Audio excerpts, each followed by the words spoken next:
Hey, buen día, qué gusto saludarlos. Soy Ricardo Isaac. Póngase unos audífonos, prepárese un delicioso café. Aquí lo tengo a un ladito ya, mire, qué bárbaro, ¿no? Sí, un olor delicioso. Y disfrute de esta breve historia. Para los que entran por primera vez a este canal, abordaremos temas sobre historia de México, historia universal, biografías, pensamientos y una que otra recomendación así nada más de repente, ¿no? Un saludo para todos los apasionados por la historia. Es un canal para disfrutar y aprender de todo lo que ha sucedido en la historia. En este programa hablaremos sobre México en el contexto internacional. La Constitución de 1917 planteaba la destrucción del latifundio y el dominio de la nación sobre el suelo y el subsuelo. Ambos mandatos afectaban propiedades extranjeras, tanto de la tierra como del petróleo, que estaban en su mayoría en manos de compañías y ciudadanos de Estados Unidos. Los intereses económicos estadounidenses sobre nuestro país giraban alrededor de tres temas: el petróleo, los latifundios y la deuda, por lo que el gobierno de Estados Unidos se niega a reconocer a los gobiernos postrevolucionarios si pues no se llegaba a un acuerdo sobre estas cosas, sobre estos asuntos. Venustiano Carranza intentó hacer valer los preceptos constitucionales, en particular aquel sobre las empresas petroleras que tenían grandes ganancias y pagaban pocos impuestos, pero pues no tuvo éxito. Al terminar la Primera Guerra Mundial, nuestro país queda bajo la influencia de los Estados Unidos, que se perfila como primera potencia del mundo. Y pues los problemas se agravan. La Sociedad de Naciones se crea al finalizar de la Primera Guerra Mundial en 1919. México no es invitado a participar en ella hasta 1931, debido en gran parte a los conflictos que existían con nuestro vecino país y a la neutralidad adoptada por el gobierno de Venustiano Carranza. Álvaro Obregón quería el reconocimiento de Estados Unidos, ya que su gobierno era inestable y en caso de que ocurriera algún conflicto interno, tendría que recurrir a Estados Unidos en busca de ayuda y de armas. Así las cosas, en estas circunstancias, Álvaro Obregón se ve obligado a aceptar los acuerdos concertados en las conferencias de Bucareli, en los cuales México se compromete a no aplicar en forma retroactiva el artículo 27 y a pagar con bonos todas las expropiaciones de tierras que afectaran propiedades de ciudadanos de nuestro vecino país. En estas condiciones, el gobierno de Estados Unidos otorga su reconocimiento al gobierno de México, muy a tiempo para que Álvaro Obregón derrotara a Adolfo de la Huerta o a la rebelión de la Huertista con armamento comprado en Estados Unidos.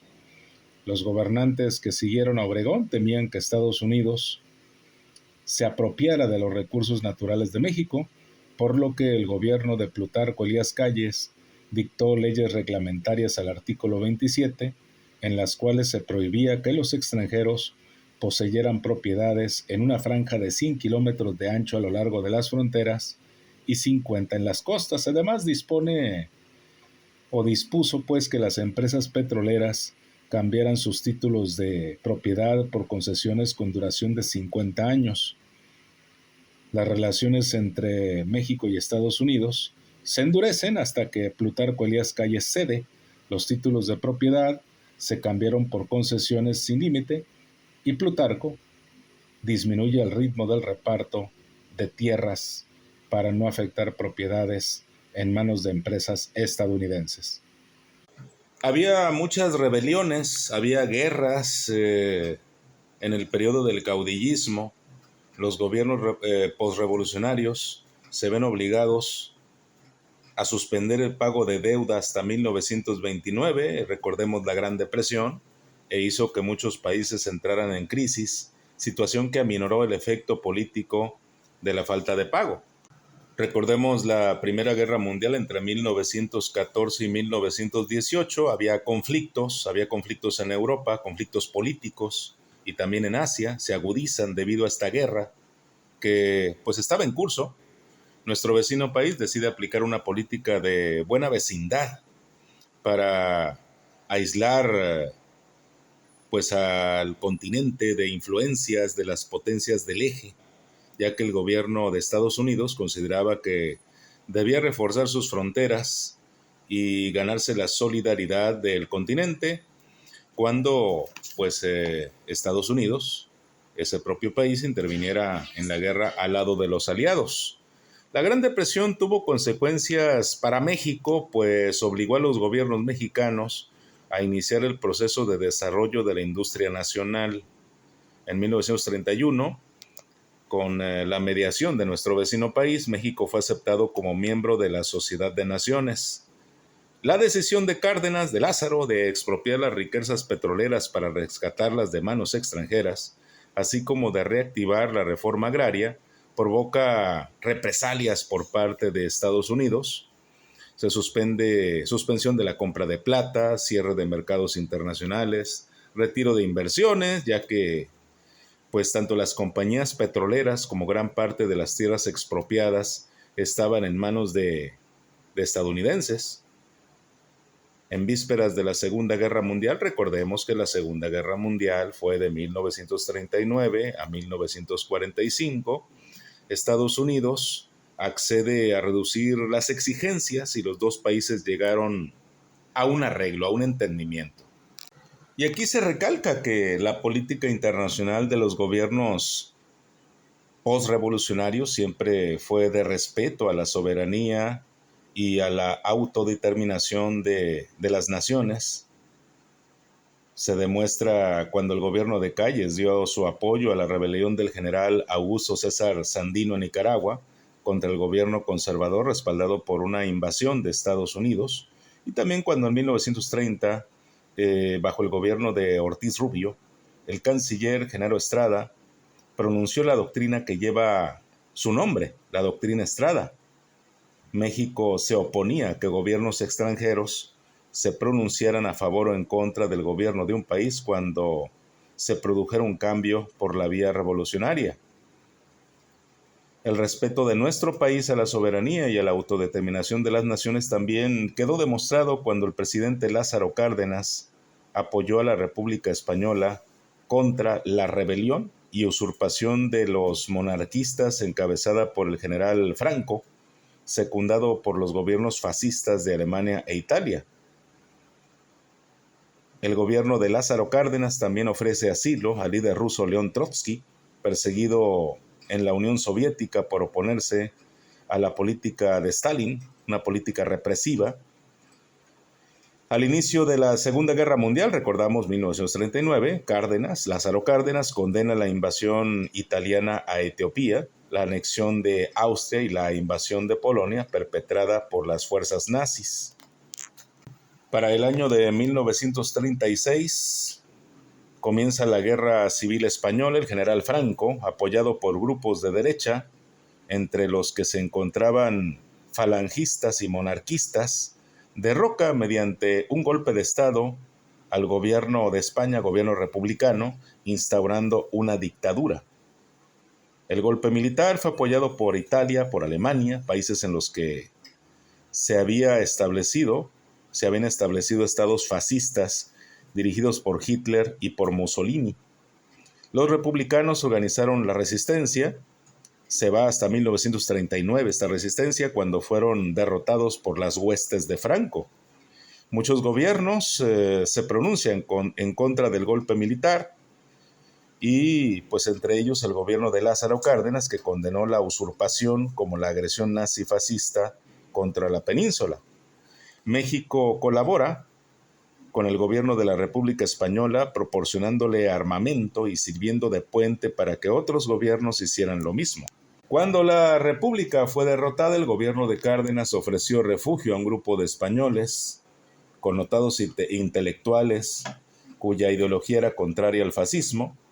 Más tarde, harían contribuciones muy importantes en la cultura de nuestro país. Por ejemplo, a través de la Casa de España, en 1940 se convierte en el Colegio de México. Entre los refugiados estaba también un grupo de niños, hijos de republicanos muertos en la guerra. Y hay reacciones después de la expropiación petrolera y también después de la nacionalización de los ferrocarriles. Estados Unidos organizó un bloqueo económico contra México. Cuando Estados Unidos declara la guerra a las potencias del eje y tiene la necesidad de obtener el apoyo de sus vecinos, pues instó a las compañías petroleras estadounidenses a llegar a un acuerdo con respecto a la compensación exigida al gobierno mexicano por la expropiación. Ante pues esta situación, el gobierno de Ávila Camacho aprovecha la situación y obtiene no solo una rebaja en el monto de la indemnización, sino créditos y excelentes tratos comerciales con el vecino país. México condena la agresión japonesa a Pearl Harbor y después del hundimiento de los buques petroleros, acuérdese Potrero del Llano y Faja de Oro, que abastecían a nuestro vecino país, pues le declara la guerra a las potencias del eje. Presionado por Estados Unidos en 1945 y casi a punto de concluir la guerra, nuestro país envía el Escuadrón 201, integrado por 300 pilotos a las Islas Filipinas. Este escuadrón intervino en pocas acciones de guerra y sin embargo perdió a 5 pilotos.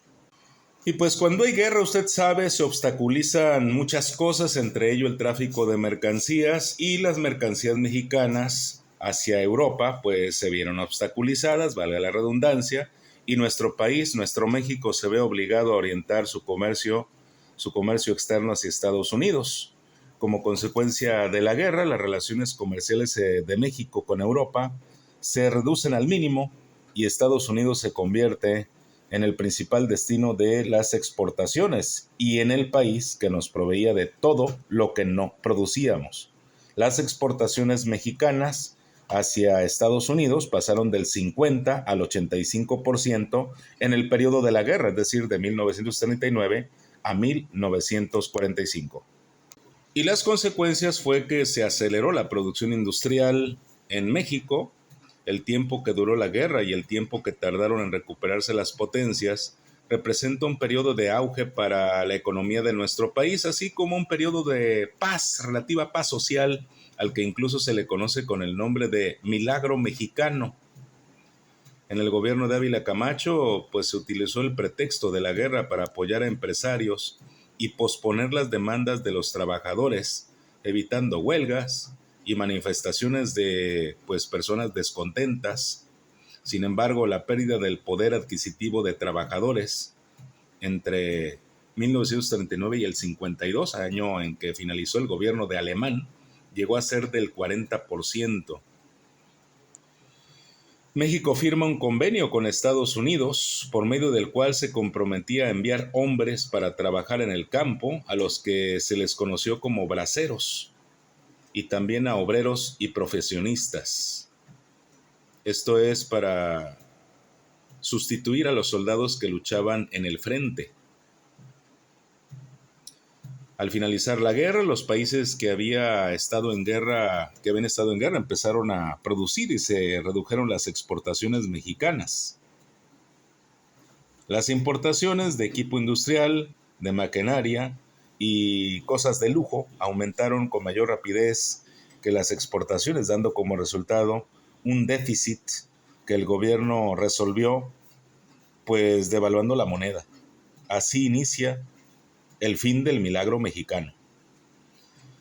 Aprovechando las relaciones óptimas, el gobierno de Miguel Alemán solicitó créditos por cientos de millones a organismos internacionales y al gobierno de Estados Unidos. Permite la entrada de capitales extranjeros que aprovechaban los mismos estímulos que la industria nacional. Por haber participado en la guerra al lado de los aliados, México figuraba entre las naciones victoriosas y participa en las conferencias internacionales de paz. Se convierte entonces en un miembro fundador de la Organización de las Naciones Unidas. Había también el interés de integrarse al sistema latinoamericano, por lo que en el año de 1948 participó en la formación de la OEA, la Organización de Estados Americanos. México insiste en que se respetara el derecho de autodeterminación de las naciones y de no intervención, pero la propuesta fue rechazada por nuestro vecino país. Yo soy Ricardo Isaac, muchísimas gracias por su atención a la breve historia. Si te gustó este capítulo, por favor dale like, toca la campanita, compártelo y suscríbete. Sí, sí, sí, su café, ¿qué pasó? Prepáreselo, disfrútelo. Hasta luego, bye.